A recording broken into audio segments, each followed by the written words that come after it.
এই ভিডিওটা বাংলাদেশি যে দেখছেন আপনাকেই বলছি, পুরো ভিডিওটা আপনার জন্যই। ৭১ জিতেছেন কারণ সেই সময় ড্রোন ছিল না, রাফায়েল কিংবা অত্যাধুনিক যুদ্ধ বিমান ছিল না, ক্ষেপণাস্ত্র ছিল না, পারমাণবিক ছিল না। ট্যাঙ্ক ছিল কিন্তু বন্যা, বৃষ্টি, কাদা মাটিতে পাকিস্তানিরা এদেশে ট্যাঙ্ক ব্যবহারে সুবিধা করতে পারেনি। তাছাড়াও পাকিস্তান থেকে বাংলাদেশের দূরত্ব ১৪০০ কিলোমিটার।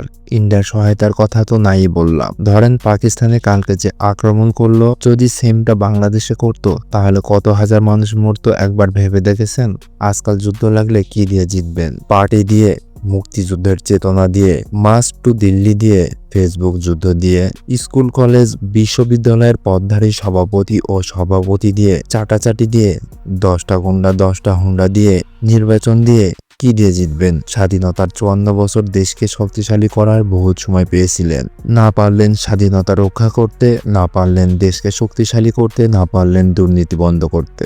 গত রাতে ঘুমাতে পারিনি, শুধু চিন্তা করেছি এমন হামলা যদি আমার দেশে হয় তাহলে আমরা করবোটা কি? আমরা যুদ্ধ চাই না, তবে শক্তিশালী হতে চাই, যেন যে কেউ হুমকি ধামকি দেওয়ার আগে কয়েকবার চিন্তা করে।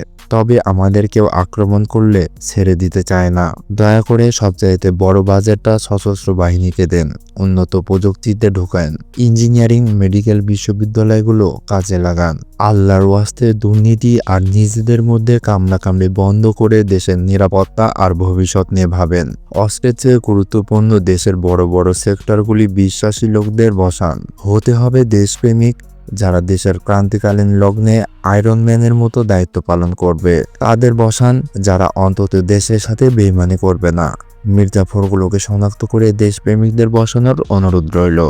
ভিডিওটি ভালো লাগলে শেয়ার করে সবাইকে জানার সুযোগ করে দিন।